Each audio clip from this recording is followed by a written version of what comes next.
E aí, Lauro? Acho que agora. Mas Eu agora acho acho que. que tá normal. Só que eu, infelizmente, acho que a primeira parte ali também deu pau. Não Ah, salvou. é? Então, Vamos, Marcel, só para evitar cagadas da minha parte, que é possível, quando se der o tempo no Ilustra, vamos pela sua. tá bom, Pode ser? tá bom. Tá? Bom, vamos lá. O É, pessoal vai chegando aí. É, puta, meu. a nossa. Lembra o negócio? A coisa foi basicamente assim, para você se apresentar, né, Lauro? Agora o pessoal falou que tá ok. É. Então vamos recomeçar, né? Então, nosso papo Ah, com Laudo Ferreira. A pergunta foi aquela bem cretina de programas de entrevista, né? Quem é Laudo Ferreira, né?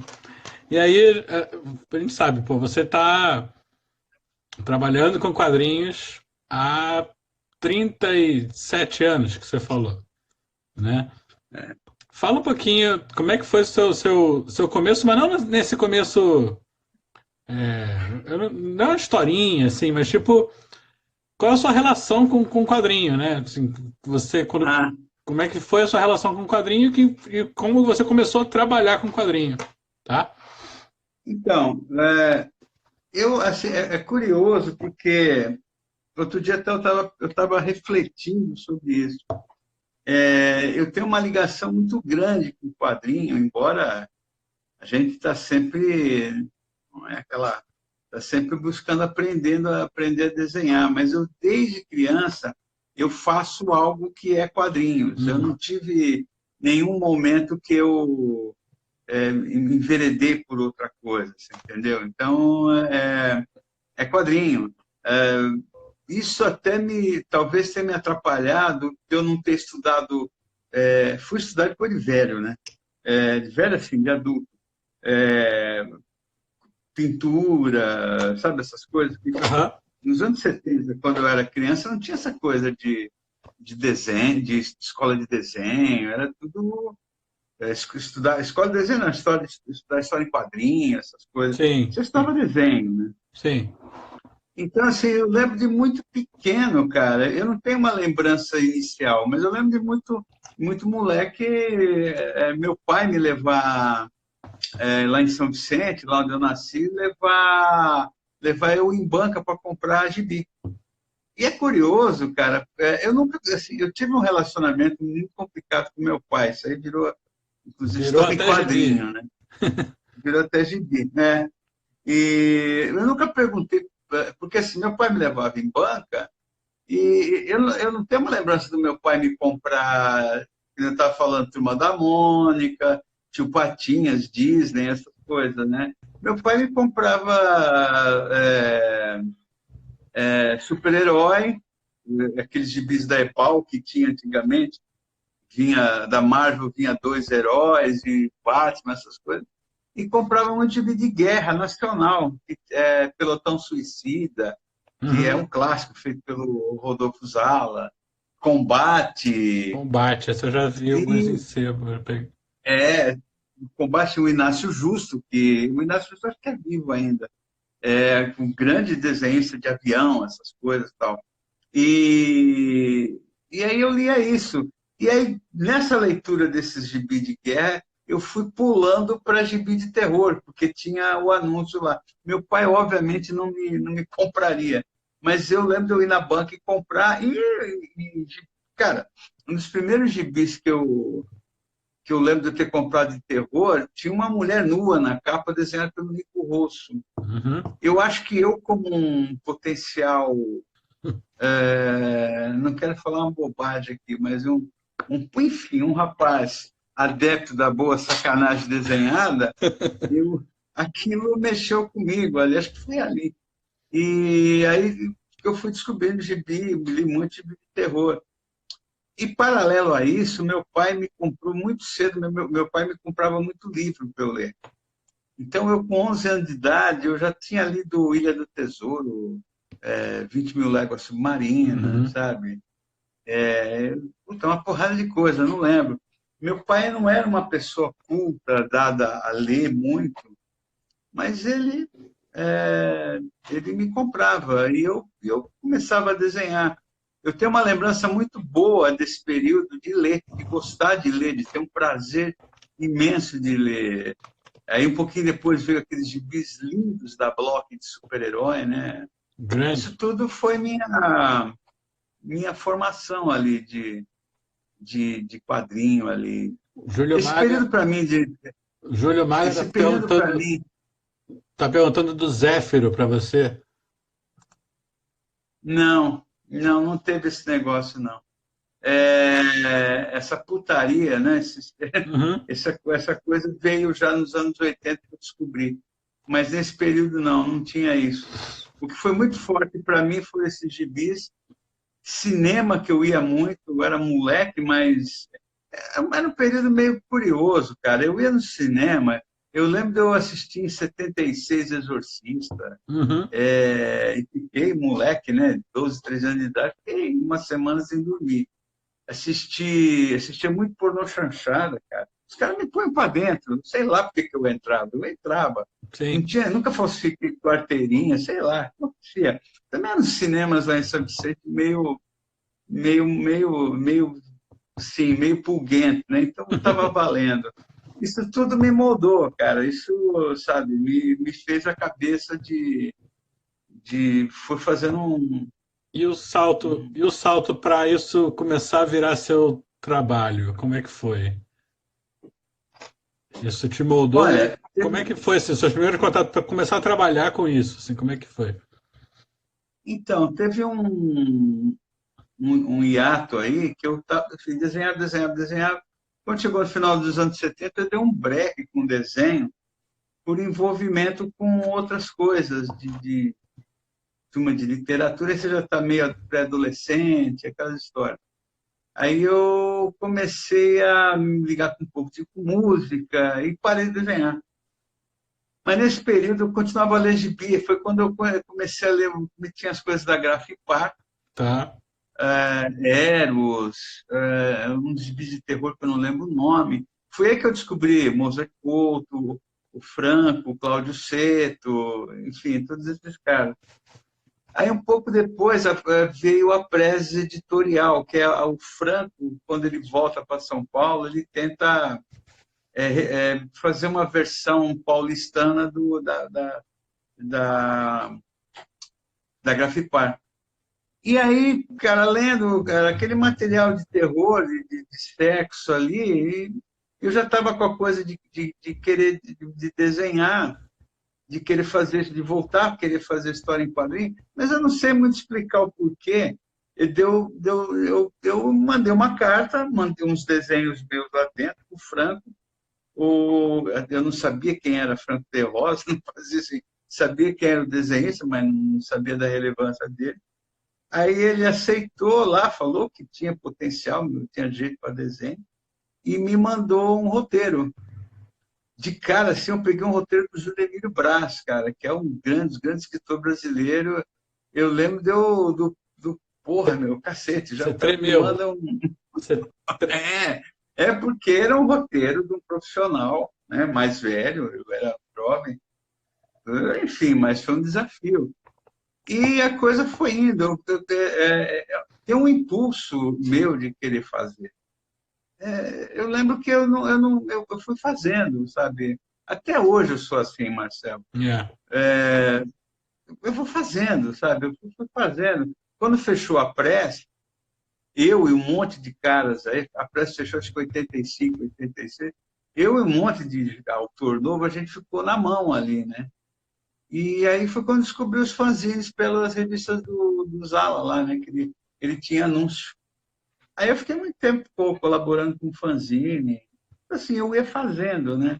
Eu queria fazer, eu queria contar histórias, né? É um bordão meio, eu Você... sou um contador de história. Mas é isso daí O mesmo. Federico está perguntando se você tem desenhos seus dessa época aí. Você tem coisas guardadas? Não porque eu tinha, eu devo ter uma outra revista dessas de. Eu fiz muito sexo Não é eu fiz muito sexo, Você eu fez desenhei muito muito sexo. sexo. Eu fiz muito sexo, parece que a coisa não está fazendo mais, né? Eu fiz muito quadrinho erótico para o Franco, muito assim, uma meia dúzia, e depois eu comecei a fazer alguma outra coisa com umas publicações deles ali, variado. Foi quando a editora fechou. E esse material, o que acontecia, cara? Na época, eu era muito. Eu mandava original, bicho. Para fanzine, Para eu fanzine, mandava original. pô, Eu desenhava e mandava original para os caras, entendeu? Então, não tenho praticamente nada daquela época. Nada, nada, nada. caramba. Eu não tinha inteligência de pegar uma Xerox, tirar uma Xerox, né, que é o que rolava na época, e mandar uma Xerox. Eu mandava original. E, obviamente, não existe mais, né? Sim.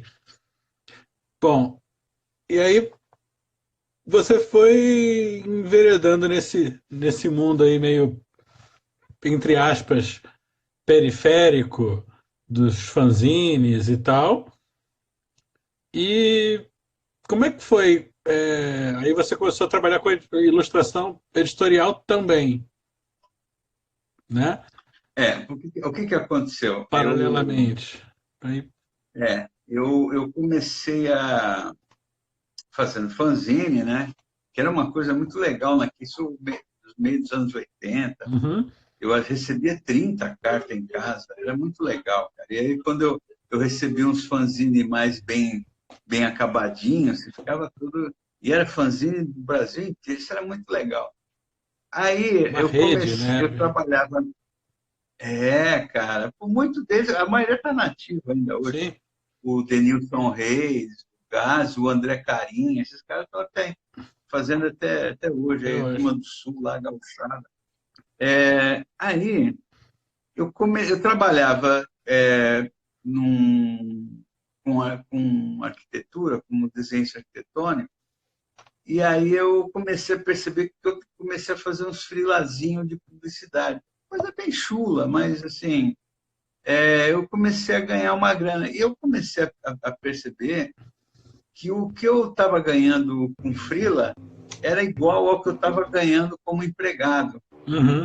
E aí, cara, é aquela coisa que nem aquela música do Lô Borges, né? Logo, jogue sua vida na estrada como quem não quer saber nada. Uhum. Eu fiz isso, eu falei, porra, eu entrei com uma mão na frente, outra atrás, né? Aí no final de tudo, daquele tempo que eu estava empregado, eu só inverti as mãos. Eu falei, quer saber, eu vou sair disso daí. Eu tinha uma série de restrições ali com algumas pessoas onde eu trabalhava, eu saí e falei, vou ver como é que faz. É muito curioso que eu acho que eu saí 1 ou 2 anos antes de me casar. Quer dizer, eu fui meio contra aquelas coisas, sabe? Estabelecido e tal. Aham. Não larguei mão. E foi indo. Está dando certo Está dando ainda, né? certo. Mas assim, foi indo. Você vai aprendendo os macetes, né? Você vai aprendendo como lidar com o seu dinheiro como autônomo, né? Você sabe disso, né? É. É um outro É uma ritmo outra ali. economia, É. né? Você vai aprendendo a E, lidar. e Lauro, assim, hoje a gente que está nesse mundinho nosso aqui dos quadrinhos, você é um cara que é conhecido porque tem muito o seu trabalho autoral, o que a gente chama de trabalho autoral, né? Eu tenho uma curiosidade assim de como é que foi esse estopim para você de entrar no que a gente chama de trabalho autoral. Hoje você está fazendo, por exemplo, Tianinha, né? Que é uma releitura sua de um personagem que você criou e. Exato, exato. Vamos fazer o jabá, vamos fazer o jabá. No trabalho.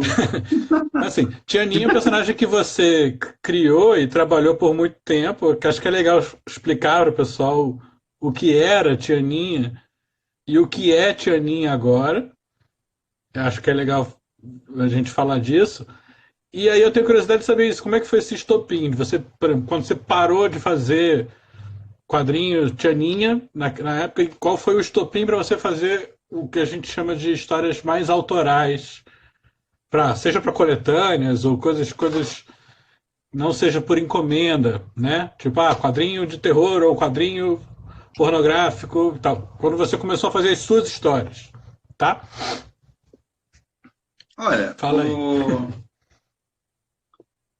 assim, na época que eu fazia quadro fanzine, Já era um embrião. você pode, já pode dizer que eu fazia coisas autorais ali. Aham. Assim, eu nunca tive muita reflexão sobre o que eu, quer dizer, não é que eu não tenho. Aquela história eu fui fazendo. É óbvio que você tem que evoluir. Não dá para eu ainda querer fazer nos quadrinhos coisa Você que eu fazia há fazia. 25, né? Por várias questões, entendeu? Ah, então, por exemplo, a Tianinha, quando ela foi criada em 2000, era um trabalho. Aham. Eu trabalhei anos antes, né, anos 90, com um editor, que era o Licínio Rios, um jornalista tarimbado no meio editorial.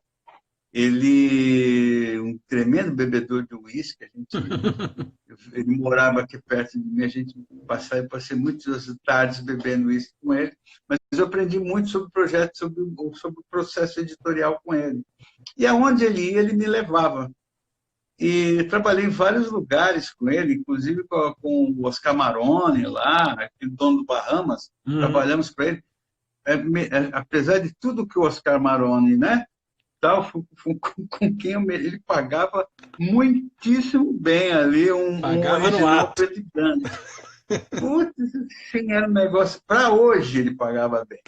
Enfim, né? Aquela história que não vamos entrar numa live falando. Sim. Aí, cara, quando pintou a Tianinha, ele voltou a trabalhar para a Sex, ele tinha sido um dos criadores da Sex, e ele voltou como editor, ele me chamou, ilustrava a Sex, ilustrava umas outras revistas da Equidan, e aí um dia ele me chamou falando, olha, nós vamos fazer uma versão da Sex mais barata, porque a gente quer pegar um público nível C, um público mais pobre. Então nós vamos fazer uma edição com o resto de material que não é usado na Sex e uma outra foto de garotas que tem uma relação maior com esse público classe C. E a gente quer fechar com história em quadrinho, porque a referência deles era Carlos Zéfiro, você Sim. entendeu? Isso em 2000, anos 60, vamos lá, com 20, 30 anos de atraso. Né? Eles queriam histórias, assim, a Tianinha em casa tocou entregador de pizza, ela abriu, ai que tesão, deu pro cara. No dia seguinte, quebrou o cano d'água, o encanador foi lá, ai que tesão no encanador. Eles queriam isso. E foi o que foi feito nos primeiros 2, 3 anos. Era trabalho, era trabalho. Mas com o passar do tempo, a personagem cresceu, até foi assim, aquela história. Eu criei um fotolog na internet para o personagem em 2005, que foi um negócio absurdo, porque na minha cabeça eu falei, eu vou tocar esse fotolog como se eu fosse a Tianinha. E eu Aham. escrevia lá, e a personagem foi crescendo porque muita gente achava que era ela. Eu criei uma página num perfil, num site que existe até hoje. Eu não sei se é site, ele é um sexlog. Ele é um negócio, é uma rede social de casais, putaria, né? E eu criei uma página ali, onde eu era Tianinha. Eu não era o Laudo, eu era Tianinha. E eu pegava umas fotos, fazia fake news, cara. Eu pegava umas fotos ali de um site amador lá da Escandinávia e revertia, mudava ali, tampava as caras e dava um filme de sacanagem dizer e falava, olha, nesse mês eu estou contando uma história que rolou isso mesmo, com essa história, com um mecânico fanho. E aqui é a foto de quando a gente saía junto. E os caras mandavam, punha lá, loura, só gostosa, quando você vai botar uma foto tua? E aí, cara, o Fotolog né, chegou a ter 200 mil visitações no mês. Meu Deus. E aí eu comecei a me tocar, falei assim, porra, caiu uma ficha minha. Eu falei, caramba, Aí eu comecei a tomar as rédeas das histórias. Como eu me dava muito bem lá com o pessoal da redação, nessa altura o Licínio já havia falecido, e mudou os editores ali, e fui tocando. O personagem acabou. Enfim, né? Quando eu resolvi voltar com a Tianinha,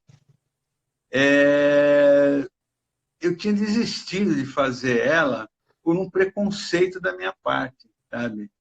É muito importante a gente pode se achar lindo, mas a gente também tem que se achar meio babaca, você entendeu? Eu tinha um preconceito, eu falava, não, eu sou o cara que fez tal quadrinho, aquilo ali, Tianinha e tal, e deixa ela lá, já foi, acabou, né? Tal. Mas um dia eu estava dando uma palestra e vieram umas moças conversar comigo, isso em 2016. Uns dias antes eu tinha conversado com o Roberto Sadowski, Uhum. jornalista, que foi editor da Tianinha, era fã da personagem, e ele falou assim, Laudo, a gente está vivendo esse momento de empoderamento da personagem, por que você não faz Não ela volta com remodelar? ela, né? Não volta com ela. Eu falei, nada a ver, Roberto, estou na outra pegada. Mas eu estava dando essa palestra, na época eu tinha lançado cadernos de viagem. Como era a PROAC, eu estava fazendo aquelas, como é que fala? Aquelas contrapartes ali, né? Que você tinha que Aham. fazer. E aí Bate-papos e vieram tal. umas moças, isso, e vieram umas moças e elas Laudo, nós tivemos aqui porque nós somos muito fãs do seu trabalho e a gente trouxe se autografar para a gente. E elas puseram dedos mágicos, eu fiz com marcate. Aí eu olhei ali, tá, legal, mas a gente é muito fã da Tianinha. Eu falei que vocês são fã da Tianinha? Eu falei, mas, nossa, a Tianinha faz anos que eu terminei em 2009, né? Aí elas falaram, não, mas a gente é muito fã, tal, porque, inclusive, a gente está fazendo uma série e a gente estuda as suas histórias da Tianinha, não que sejam eróticas como era, mas tem umas coisas que você faz, histórias curtas ali e tal, que a Tianinha sempre teve 4 páginas, Uhum. que a gente acha legal, tal. Eu falei, mas desculpa, né? Eu todo educado, né? É a Aham. minha natureza. Eu virei para elas e falei assim, mas deixa eu fazer uma pergunta. Assim, o que atraiu nas histórias? O que atraía? É o fato dela dar muito, né? Ela dá para quem ela quiser, né? Aí uma das minhas falou assim, não, Laura, é justamente por causa disso, porque ela transa com quem ela quer, com quantas pessoas ela quer, sem ter culpa.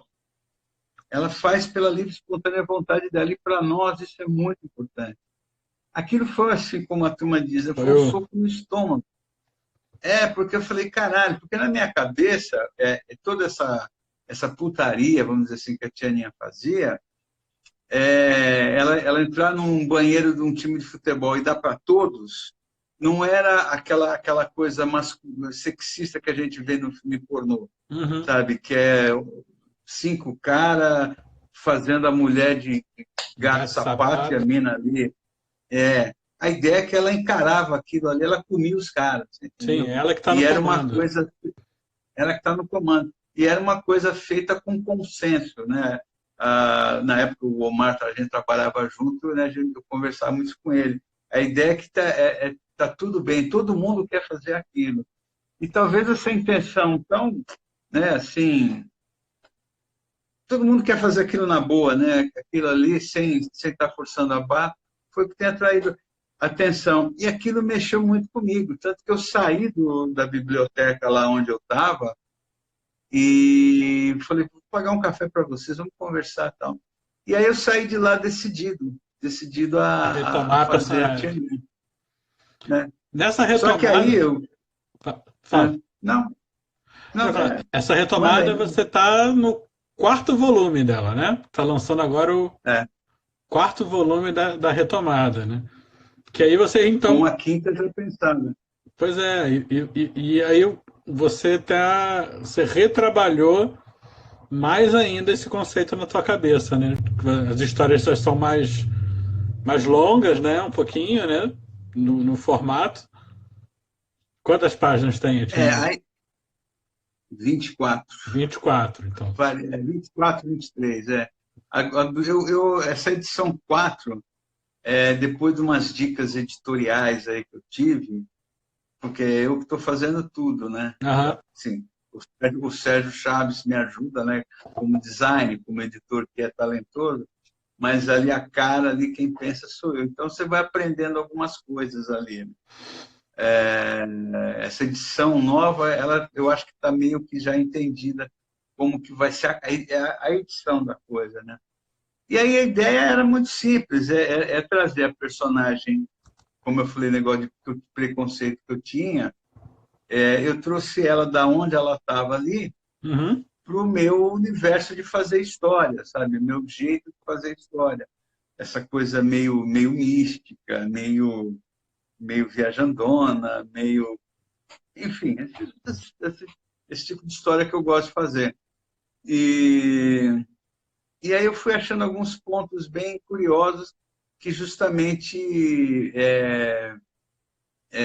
algumas pessoas me cobraram a questão da personagem ter uma postura mais erótica e mais sexista, sabe? Ela está sempre se mostrando bunda. E aí eu falei, cara, isso é muito machista, né? Porque a personagem ela não pode deixar de ser uma coisa para ser outra, né? Uhum. É a mesma coisa, mulher não pode fazer quadrinho, mulher não pode. Não tem mais esse discurso hoje em dia, né? Embora muitos homens ainda pensem assim. Aí isso foi, eu comecei a achar uns pontos disso, né? Essa relação a personagem é a piriguete, a personagem é a biscate, mas por quê? Só porque ela tem essa postura? Então, esses elementos eu comecei a trazer para a história.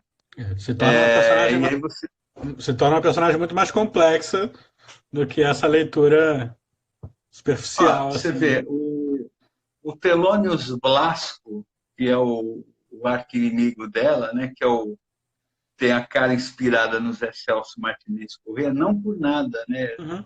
Só porque ele é legal, aquele velho de cabelão branco, achei legal. E o nome é Thelonious Monk, né? Com Jesus Blasco, que é um diretor espanhol aí. O Thelonious Blasco, ele é um sucubus ou é um incubus? Qual que é o que... É Incubus, né? É o homem Eu acho que é Incubus. Eu acho que que vai... Sucubus é o feminino. É o que vai... Eu acho Então, que. ele é um incubus. Eu sempre confundo. Eu, Tanto que para fazer o roteiro eu tenho que pesquisar para não escrever bobeira. eu acho que É, Sucubus é feminino e Incubus é o masculino, eu acho. Então, o Telônios ele é um íncubus que vivia, que sugava a energia sexual da Tianinha quando ela era jovem, ou seja, tudo aquilo que ela viveu na primeira Rolou, fase né? dos gibis dela, ela estava alimentando o Telônios. Quando ela passa pelo aquele processo do templo ali e tal, não sei o quê, ela descobre, ela entende aquele cara quem ele é, ela rompe essa relação com ele. Ele inconformado, que é o assunto da edição 4, ele inconformado, ele vai mover uma ação junto com uma outra, uma sucubus, para ter de volta ela. Ele não se conforma com a liberdade, inclusive sexual da personagem, então ele quer Sim. ela de volta. Isso é bem machista, né? Então, Ele vamos representa isso, né? desenvolver. Ele Ele representa isso, personifica o ser machista. o ser machista. Ô, Laudo, eu botei um subtítulo aqui para o nosso papo, né? Que era Criatividade é produtividade? É uma pergunta, né? E aí a ideia era fazer uma viagem de autodesconhecimento, né? Porque Eu li.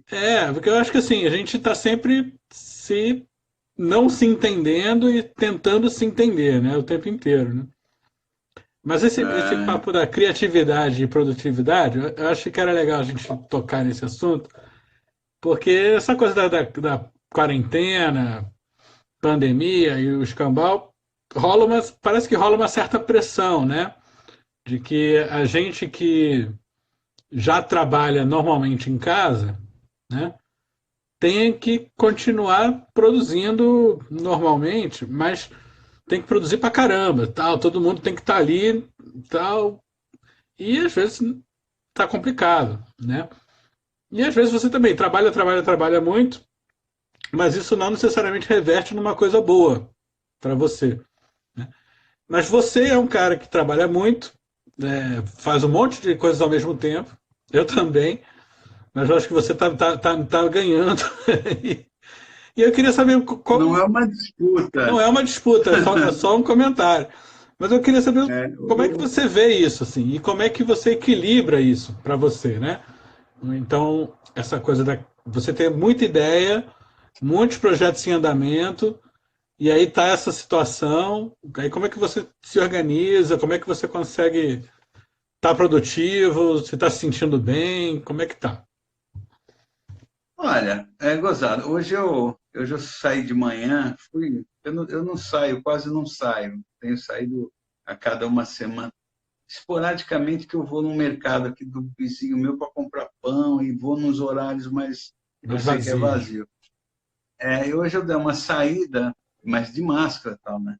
E aí voltando, estava um dia bonito, né? Aquele belo sol, aquele belo céu azul, e eu me toquei que eu perdi. Não é que eu perdi, não é perdeu, mas eu não estou mais com essa. É uma sensação rara sair para alguma coisa, sabe? Aham. É algo que eu ainda vou entender isso daí, você entendeu? Porque a gente já tá, eu já estou me acostumando a ficar Em casa. direto aqui. É.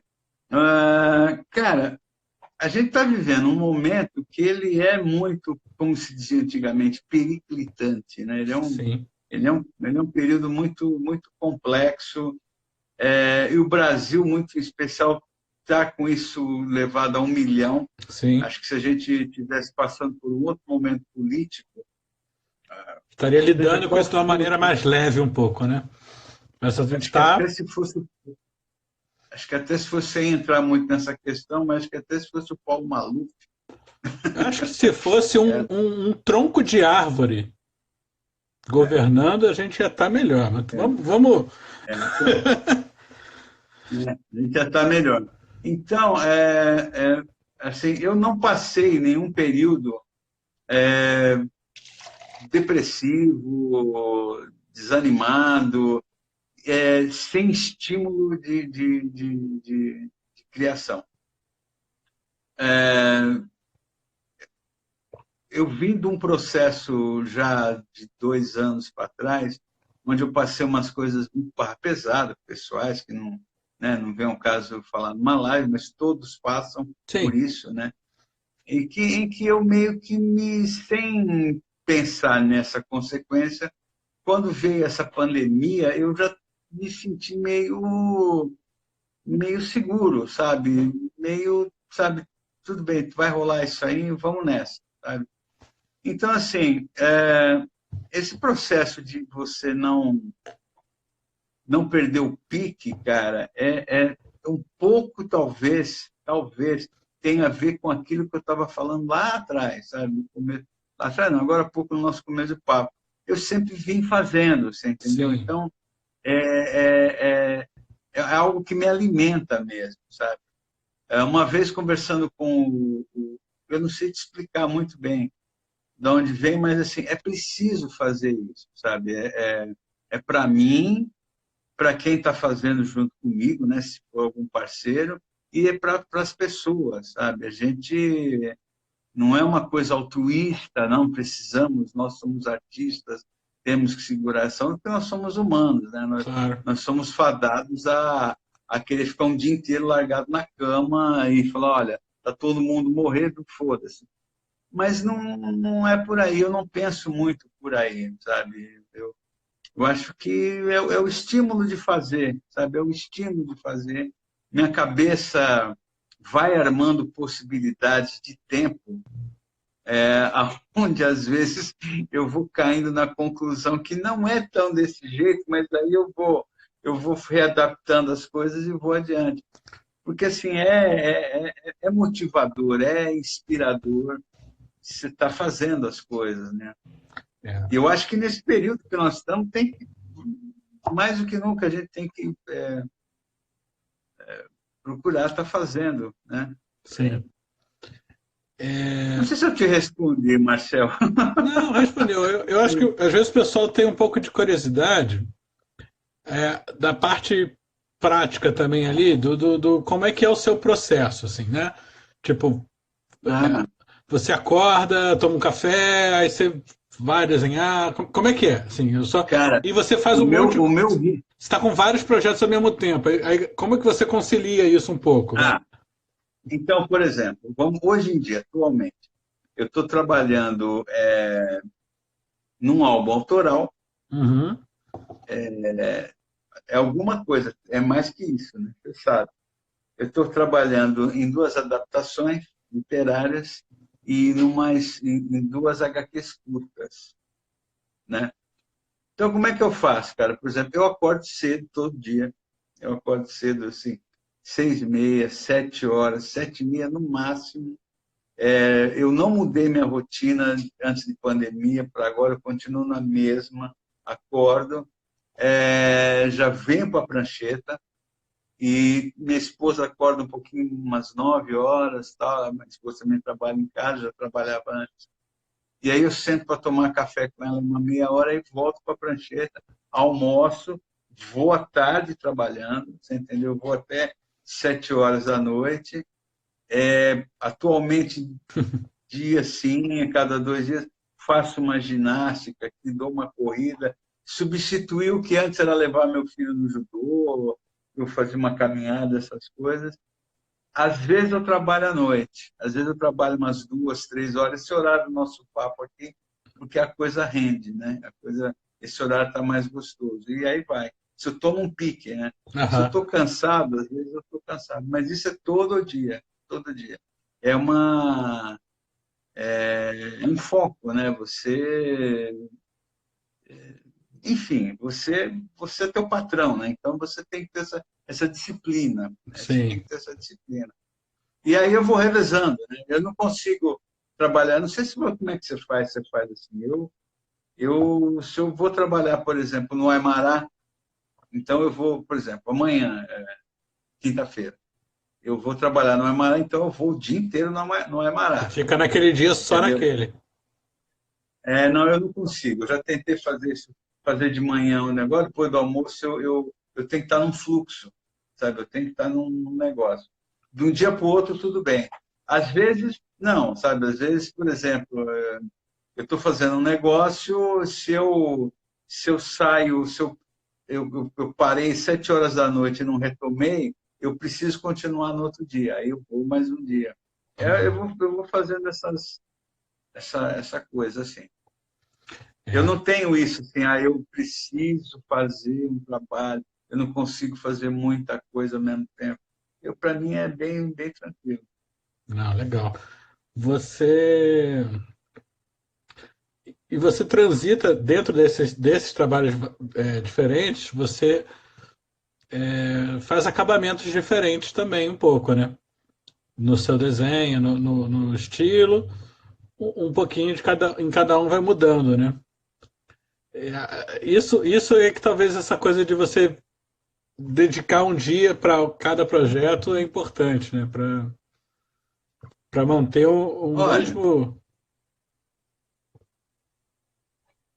eu mudei meu estilo de desenho, Sim, sim, eh, o que eu publiquei agora com esse traço novo foi a HQ que eu fiz para Café Espacial, a, uma história da Anya lá para Mestre do Terror e a Tianinha. sim. Então, assim, foi por uma questão desenho mesmo e tal, e descobri que é um traço que dá legal, o pessoal gostou, e ele é econômico, eu consigo desenhar mais Ele é rápido, mais rápido, né, para entendeu? fazer. Mais rápido, enfim. Mas mesmo assim, cada um tem uma leitura diferente, tem É, um jeito que você faz diferente, sabe? isso que Então, eu quis dizer. a tia, O que você já mostrou do Aimará, por exemplo, tem páginas que são muito detalhadas, assim, né? Do que você é, já é, divulgou, assim, tem páginas muito detalhadas, assim. por mais que os personagens sejam estilizados de uma maneira mais econômica agora, Assim, você tem páginas bem detalhadas e outras você consegue ter um resultado bem mais rápido, né? Tipo a própria Tianinha mesmo, você é mais econômico, né? por exemplo, o Aymara, eu faço ele. De ler Asterix, Blueberry, né, do Moebius, do Gengiô, onde eu falei, puta, eu tô com vontade de fazer esse negócio de 12 quadros numa página, Aham. ver como é que é, entendeu?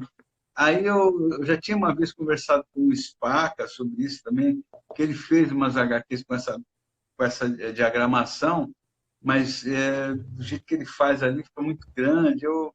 E aí eu resolvi fazer de um jeito ali achei legal. A Tianinha é uma outra forma de desenhar e, por exemplo, essas adaptações que eu estou fazendo agora também é uma outra forma de desenhar. Embora o traço seja o mesmo, mas Sim, é a como se fosse. narrativa na página muda. Por isso que eu estou falando, eu não posso mudar de assunto, vamos dizer assim, da manhã para a tarde, porque eu vou cortar um fluxo, eu vou cortar O, um negócio assim. o Júlio ali, ele perguntou entre O Júlio roteiro. Maga, Ele perguntou, entre roteiro, desenho e arte final, em cada projeto você faz cada etapa de uma vez ou reveza as etapas? Tipo, você é organizado nesse sentido? Faz o roteiro antes de tudo, depois você desenha tudo, depois você faz arte final de tudo. Como é que é isso? não, não, não. Eu faço o roteiro. Assim, eu fico, por exemplo, vamos um negócio agora. Eu já estou com o roteiro da Tianinha pronto, na cabeça, da edição 5. A hora que eu acabar de despachar, amanhã vai um lote para os apoiadores, na segunda-feira vai o outro lote final. A hora que eu mandar tudo, aí, assim, eu sou muito sistemático. Tá? Tem algumas coisas minhas que beiram o toque, só quem mora comigo aqui, que é minha mulher, sabe. Tem uma assim, loucura. Então, assim, mas nesse tempo eu estou montando a história na minha cabeça. Eu vou montando ela. Então, por exemplo, o que eu estava pensando até agora para a Tianinha, ontem, tomando banho, eu repensei tudo, porque não dá para ser. Eu tenho que mexer em umas coisas. A hora que eu montei na minha cabeça, eu sempre faço o roteiro. Eu escrevo ele mesmo como roteirista mesmo. Sim. Inclusive, às vezes eu cometo a falha comigo mesmo, se é eu que vou desenhar, de eu não calcular muita quantidade de texto. Isso vindo de um desenhista é foda. Às vezes eu ponho umas narrativas, umas Muito falas texto. muito grandes, né? Muito texto, e às vezes tem 2 blocos de texto, eu falo, caramba, aí eu tenho que mexer.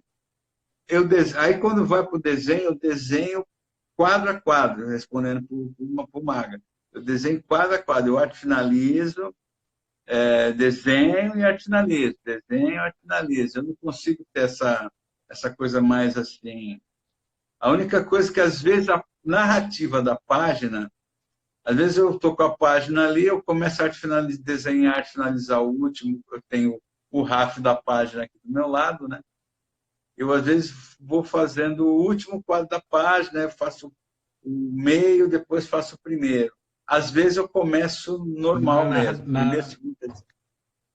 Porque o fluxo daquela página me pede isso, senão eu vou perder alguma intenção de cena, alguma expressividade ali, vai ficar Mas você meio planeja fraco. antes a diagramação da página no RAF e aí você então faz cada quadrinho bem acabado, um de cada vez. Entendi. Eu faço um estudo ali do lado, às vezes eu mudo a diagramação, mas é curioso, eu tinha um hábito de querer fazer umas diagramações de página, o Yesha é tudo assim, né, tudo cheio de Sim. coisa, mas nos últimos tempos eu ando querendo fazer umas coisas mais certinho, 1, 2, 3, 4, 5, 6, sem muita. A gente vai mexendo as ideias, né? Então, sem Claro. muita. Ó, o pessoal que tiver mais perguntas aí vai mandando aí também que a gente vai vai respondendo aqui dentro do que a gente puder, né? Marco Linares, 1977, acho que é o ano que ele nasceu, né? É o nosso querido amigo. Marco Linares. Caramba, 77 eu já tinha aprontado umas, hein? A gente é velho, né, rapaz? Tá vendo, cara? É, pô. Ô, Laudo, eu ia te perguntar também mais uma coisa assim. Eu sei que você é muito ligado em música, né? A gente já conversou bastante de música. Outro dia eu participei de uma live, também que eu nem lembro mais qual, mas que o papo era justamente o que inspira, o que ajuda a gente a criar quadrinhos e tal, tal, tal. E aí eu sempre falo aquilo, né? De, porra, a gente tem que buscar outras mídias, né? É o livro, é a música, é um jogo, e não ficar só lendo quadrinho, né? O pessoal fica às vezes só bitolado naquele mundo só dos quadrinhos ou só de um tipo de quadrinho, né? E aí a coisa parece que fica bem limitada, assim, né? No seu caso, você tem todo um imaginário que eu falo que é o imaginário do Laudo. Você tem todo um imaginário próprio seu, né? Como que é para você assim esse seu processo de buscar as inspirações para o que você quer? Em cada obra você escolhe, você filtra uma coisa, você tá num tema, ou você está sempre pensando coisas que te interessam? Como que é esse seu, essa sua colheita de referências, assim, sabe? Esse seu É. processo, como é que é? Assim? Você sabe que eu acho que a música, cara, e a poesia, a música e a poesia, eu li muita poesia, cara, a poesia é fundamental. A gente não precisa nem ser poeta, mas se a gente trazer ela para a alma, depois é muito bom. A literatura, para mim, me salvou de não ter virado um Louco. fanático daqueles de quadrinho, aquela coisa toda. Porque justamente, né, aquela parada que eu dei de desenhar no final dos anos 70, eu caí muito em cima de literatura, de poesia, de música. E e depois, logo, um pouquinho depois veio o teatro, quando eu conheci minha mulher, que na época fazia muito teatro, eu fui trabalhar num negócio lá, uma peça que ela estava fazendo, fazer cenário para ela. E é que, assim, cara, eu acho que é fundamental porque, seja lá o que for, se você quer fazer quadrinho cabeça, quadrinho filosófico, quadrinho para ler esse termo que eu acho horrível, tem alguns queridos amigos que falam isso, mas tudo bem. Quadrinho para você ler cagando, sabe essa coisa? Seja lá o tipo de quadrinho que você queira fazer, você precisa esquecer que você faz quadrinho, sabe? Você precisa ter outras referências, cara, porque é primordial. Todos os ídolos que nós temos, cara, que nos influenciaram, os caras beberam em outras fontes, sabe? Então, Sim, o quadrinho é a nossa, né, é a forma que a gente se expressa, né, cara? Mas não é uma religião a seguir, sim. não é. Faz isso. Então, é, cara, cada caso é um caso, você entendeu? Por exemplo, ontem eu estava gravando com o Alexandre, lá, o Alexandre Batista, de Sobrecapa, Sim, e eles me perguntaram sobre a questão de karma. E eles têm uma leitura muito densa da questão de karma, sabe? Que está certo, depois que você faz, que você publica, a obra é de todos, né? Isso é, não é um querer fazer, né? Mas é uma realidade. Porque eu comentei com eles que a ideia original do Questão de Karma não é nada sério, é uma piada, é uma bobeira, eu quis fazer uma história em cima daquele jogou. termo. Eu estou tão fodido na vida que parece que eu tirei pedra na cruz. É isso. Em cima dessa ideia, eu criei o Questão de Karma. E eu não fiz com analogias da realidade, da vida, não. Eu fui criando uma história com possibilidade para o cara ter uma questão de karma, que é ele ter realmente lá numa encarnação passada dele, ter tirado pedra na cruz. Então, assim, cada caso é um caso, né? Você vê, a Tianinha, ela foi tirada de uma coisa, você entendeu? Por Uhum. exemplo, o primeiro roteiro da Tianinha, nessa nova fase, não é o que foi. Era para ter sido uma situação onde ela estava toda fodida na vida, sem grana. A história começa assim. Aí minha mulher leu o roteiro e falou assim: Laudo, por que a Pô, Tianinha tem que estar fodida na vida? Ela é poderosa, cara. Ela é uma mulher assim. Eu falei: é mesmo. Eu mudei, você entendeu? Eu falei: sim, ela vai estar no Nepal, ali num templo, ali no alto da montanha. O Nepal não tem nada a ver com sexo. sim, O sim. Nepal foi pensado meio na louca, depois que eu fiz essa lei. Então, assim, não tem, sabe, eu acho que o pessoal me pergunta até assim, Laudo, você faz quadrinho do Clube da Esquina, você faz quadrinho erótico, você faz... É o que me dá vontade de fazer. Eu não me ponho dentro de uma coisa assim. Eu posso não ter qualidades absolutas, por exemplo, eu faço a... Nós vamos fazer uma história de terror com uma publicação ainda, que não podemos falar qual que é ainda. Eu não sou um desenhista de terror, né, com aquela coisa expressionista, tal, não sei o quê, mas eu faço, cara, entendeu? Então, assim, eu nunca me tolhi, assim, né? Eu não vou fazer isso, eu sou o autor que fez o Yeshua, agora eu só vou fazer isso. É, Não, não. pelo contrário, né? Não quero mais fazer essas coisas, sabe? Tem... Não, mas eu acho que o barato é esse, né? Você, na verdade, cada projeto tem uma vida própria, né? Mas aí dentro desse projeto você se alimentar das referências que vão contribuir para ele, né? E aí, eu, por exemplo, eu não consigo desenhar sem estar ouvindo música, por exemplo, né? Né? Aí eu gosto de escolher músicas que não necessariamente a letra tem a ver, nada, mas que aquele clima Eu ali sei. combina com o que eu vou fazer, entendeu? É, Ó, tem uma capa que eu fiz para Café Espacial, que eu não sei que edição que é, mas é a única capa que eu fiz. É uma que tem uma garota eu sei qual sentada é. numa taverna, cantando, tem um passarinho, um passarinho tocando Legal demais essa capa. um violão. Cara, a inspiração daquilo foi de uma banda dos anos 80 chamada Swing Out Sisters,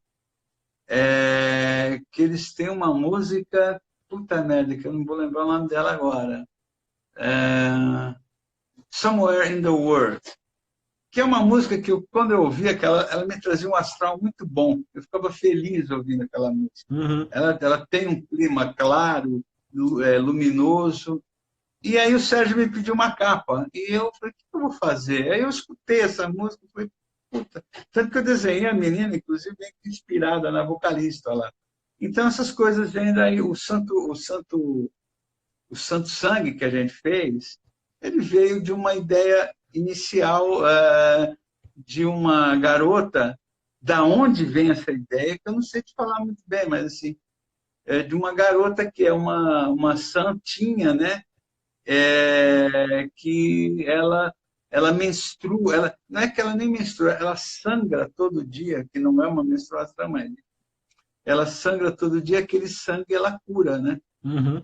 O sangue da menstruação, enfim, que a mulher libera, né? Tal, aquilo ali que ela libera, cura as pessoas. Eu pensei, aí a partir disso eu fui juntando as Rolou a coisas história. aqui, né? Eu não sei quanto Cadê a tempo que a continuação gente. do Santos? Cadê a continuação? Ô, Marco, fica tranquilo, cara. Calma, Marco Linares, tranquilo. É. Todo a seu Por tempo. exemplo,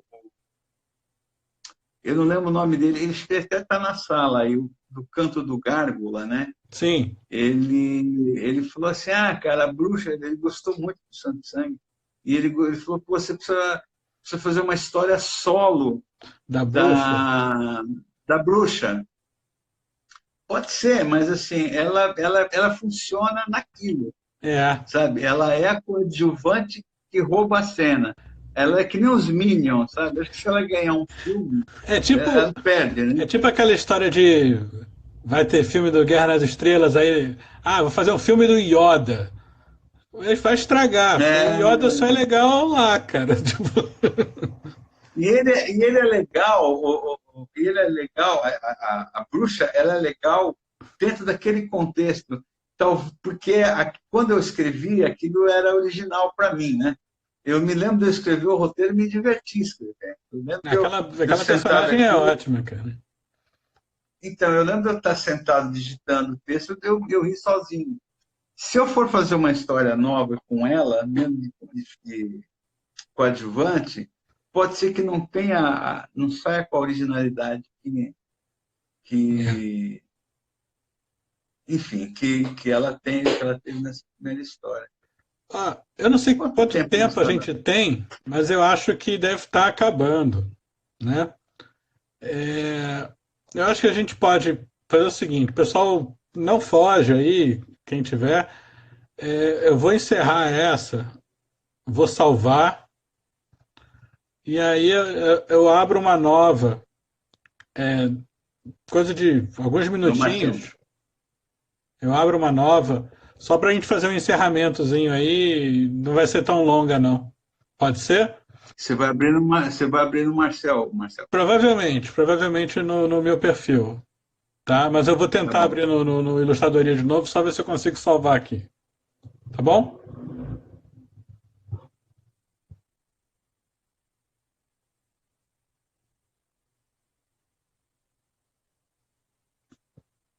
Beleza?